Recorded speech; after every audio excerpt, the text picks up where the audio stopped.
Это что означает? Это означает, что если ты внутри стал пустым, бесполезно ходить на работу.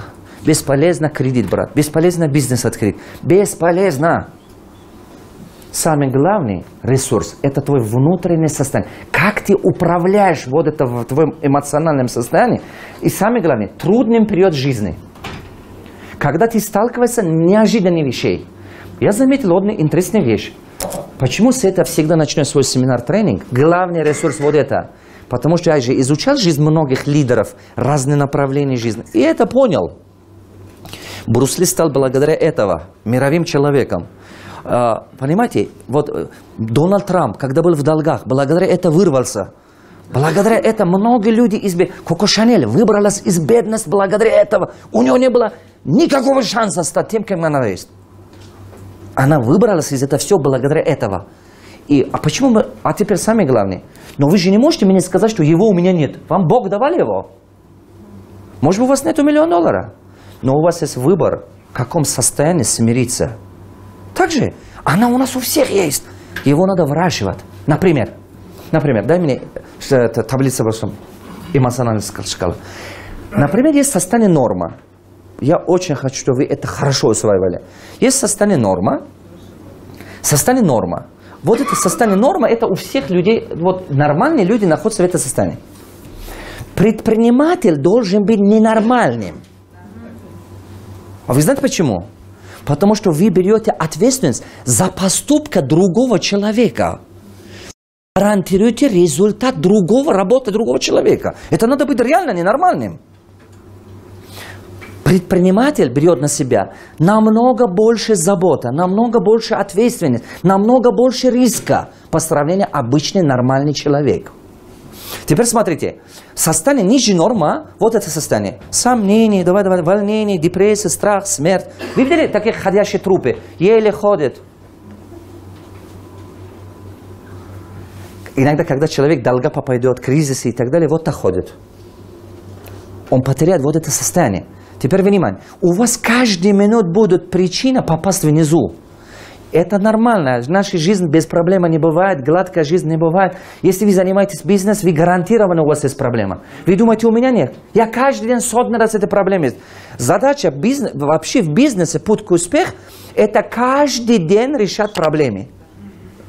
Правую руку поднимем, повторим. Вот так правую руку поднимите, повторим за мной. Есть хорошая новость. Надо полюбить проблему. Не паниковать, не нервничать, действовать. Вы меня хорошо усвоили? Запомните, пожалуйста, надо к проблемам психологически свое отношение формировать так, что это нормально. Ну что? Это нормально. Ну что? И иногда бывает, что видели, как сотрудники приходят, так глаза у них как уже лицо потемнело даже от страха. Вот переживают. А почему ты так сильно переживаешь? Ой, вот это такое, это такое. Ему кажется, что как будто теперь надо офис закрыть все и все, уйти домой. Навсегда. Это нормально. Если ты в бизнесе, это нормальная проблема. Но задача, как ты относишься к нему. Теперь внимание обрати. Высшая норма. Вот она, вот она. Смотрите, ребята. Если вы находитесь в данный момент ниже нормы, как бы я вас ни обучал, вы все равно практиковать не можете их. Вы меня поняли? Да. А теперь, что нужно делать? Помните, я вам сказал, самый главный актив не деньги. Главный актив, как вы себя можете каждый раз, когда удар судьбы получат, каждый раз, как можете себе контролировать, чтобы находиться на уровне действия. Когда ты на уровне действия ты находишься, послушал, пошел, делал. Идея получил, пошел, делал. Путешествуешь, например, в других стран, видел чего-то, пришел, внедрял. Потому что ты находишься на уровне действия. У тебя хватает уверенности в себе это делать. А когда человека внутреннее состояние, вот в этих уровнях, хотя каждый день большее количество времени, больше причин, с которыми мы сталкиваемся, они находятся здесь. Также плохой сервис заказали, клиент возвратил товар, кто-то не то говорил, продажа упала, остатки растут, реклама не работала. Твои 80-90% твои планы не дают результат. Твои ожидания не оправдываются, партнеры не оправдывают тебя. Так же и на тебе. И ты падаешь вниз. Но вот самый главный ресурс, как ты можешь себя вот сюда поднимать. Независимо, в каком положении ты попадешь.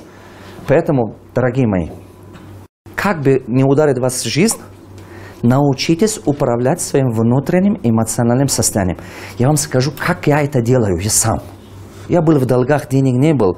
174 человека долг, очень большие суммы. И денег нет. И они, понимаете, каждый день унижали меня, звонили, ругали.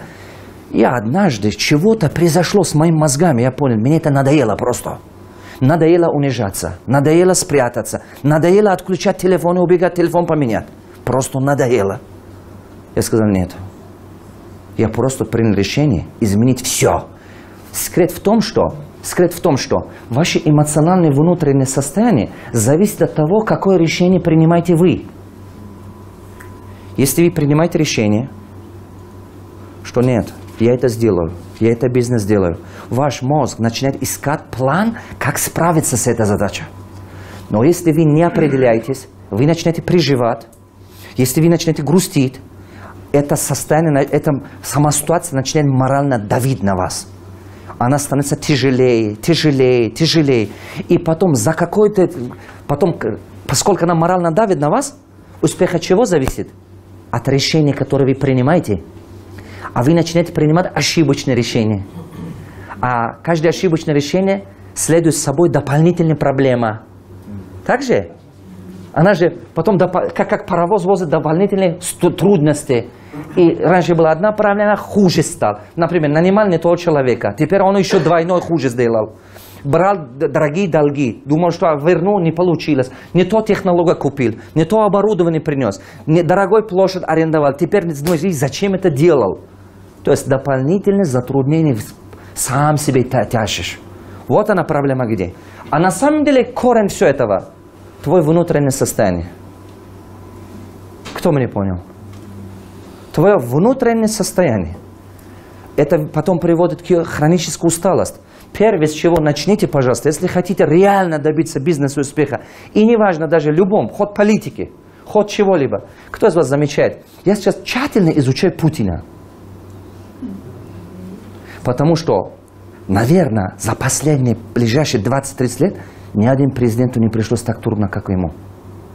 Я очень внимательно его изучил. Он никогда не нервничает. Вы замечаете его? Кто это заметил его?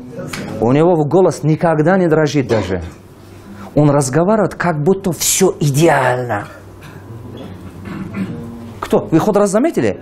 Я с 96-го года включил все его записи и 2 дня потратил на это. Почти 20 часов изучал.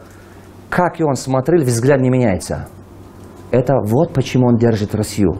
Вот это есть то состояние, которое я вам говорю. Поверьте, если был бы какой-то, как Ельцин, сейчас Россия не была бы уже. Я серьезно говорю вам? Его просто не было бы. Знаете, как СССР это раздавали, а они раздавали бы все остальное.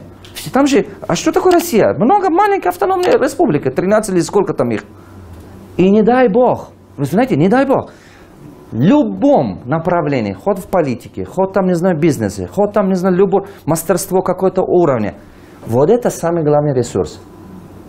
Владейте этим, у вас все получится. И вот это, если это у вас есть, денег даже нет. Вы найдете деньги. Кто понял? Кто понял? Вы найдете, вы будете пережить трудности, вы не потеряетесь. Чингисхан. Вы изгнали полностью, да? Его детство в фильмах посмотрели, да? Вот или его историю. В фильме его найдите, 30 серий китайцы снимали. Вы бизнесмен, вы должны стратегически думать. Чингисхан, история супер для бизнеса. Я рекомендую обязательно посмотреть. Потому что если вы хотите бизнес добиться успеха, это реальный стратег. Ребята, я иногда сижу, думаю, блин, такой мозги. Если он сейчас жил бы, вся эта система автоматизации, интернет и так далее, ого-го, весь мир забрал бы. Вы знаете, с одной стороны его, можно сказать, империя, пока другую сторону письмо доходили за 6 месяцев. И то круглосутка беспрерывный гонщик. Беспрерывный гонщик. Потом оттуда он приказ давал, пока это год ушло. А сейчас у нас что там, мгновениями. Я сижу, думаю, ого, хорошо, что он сейчас не живет. Это парень нигде не учился, в военной школе не учился, нигде не учился. Вырос в пустыне, но степи, но такая мозги, это просто что-то. Внимательно, когда я его изучал в детстве, мы видим, что его забирают после его отца, смерти отца, да, все забирают увоз, даже его дядя уходит, никто не остается.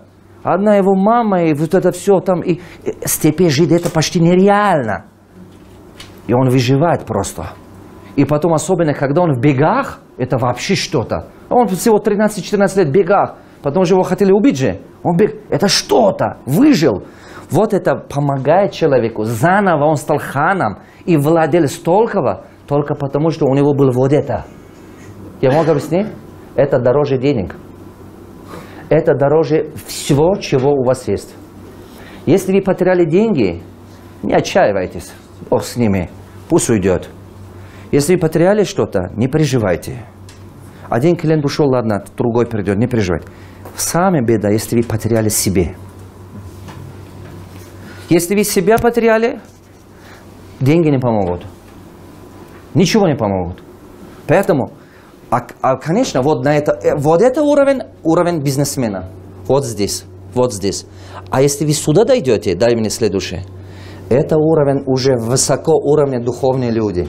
Если ваш бизнес основан на духовные принципы, на честности, справедливости, вы придете сюда. Если ваш бизнес принесет пользу другим людям, вы не продаете водки, сигареты, вы не разрушаете судьбу других людей, не игроманией занимаетесь, не игровые автоматы, ничего. Вы трудности людей помогаете решать. То есть это означает, что вы, если тем более ваша мечта и ваша цель большая, вы всего-навсего станете проводником. Через ваших рук всемогущий хочет заботиться о нуждающих людей. Вы думаете, Форд, Рокфеллер, другие просто так стали такими? Нет. Они занимались благотворительностью. Эндрю Карнеги построил более 3000 библиотек. Рокфеллер с первого своего зарплаты оплатил всегда десятина. Вы послушайте внимательно, что я рассказываю. Все великие, если вы посмотрите наш пророк Мухаммад, саллаллаху, он был бизнесменом. Абу Ханифа был бизнесменом. Все авлии, которые добылись чего-то, они даже людям платили, своим ученикам деньги, чтобы они учились. Они давали благотворительности. Если ваш бизнес будет основан на справедливости и честности и так далее, и если еще масштаб этого бизнеса велика и принесет много пользы этому миру, вы являетесь всего лишь проводником. Просто вы причина. Вы идете к врачу, врач делает, он проявляется причина. Выздоровление дает Всевышний. Вот здесь это произойдет. Кто меня понял? Это очень важно понять. Бизнес это очень правильная вещь. Очень доброе дело, если вы весы держите правильно. Понятие весы, понимаете меня, что я имею в виду. Не переборщите. Не переборщите. Соблюдайте все законы, которые Всевышний Аллах нам говорит. Делай вот так, я тебе гарантирую успех. Надо делать то, что Он гарантирует. Внимание, надо делать то, что Он гарантирует. Он говорит, вот туда не иди, я тебе не дам гарантия. Ну, не делай этого, зачем пойти туда? Если вы прекрасно знаете, что по этой улице правда, там яма, там все равно не пройдешь на машине. А зачем туда поехать-то? Зачем? Я иногда реально не понимаю многих предпринимателей. Какой бы сегодня прибыльный бизнес у тебя не был, ты в итоге заканчиваешься концом трудностей и болью. Вот мои исследования, что показали, моя работа это такое. 7 лет, 15 лет ты в успехе, если ты бизнесом занимаешься и делаешь не те дела. 7 до 15 лет ты шкуешь, кайфуешь, а потом ад начинается. Настоящий ад начинается. Либо какие-то детей психологически ненормальны станет, семья парализован кто-то, либо ты сам парализован, либо ты сам попадешь в психушку, ненормально станешь. Это результаты, которые я изучал.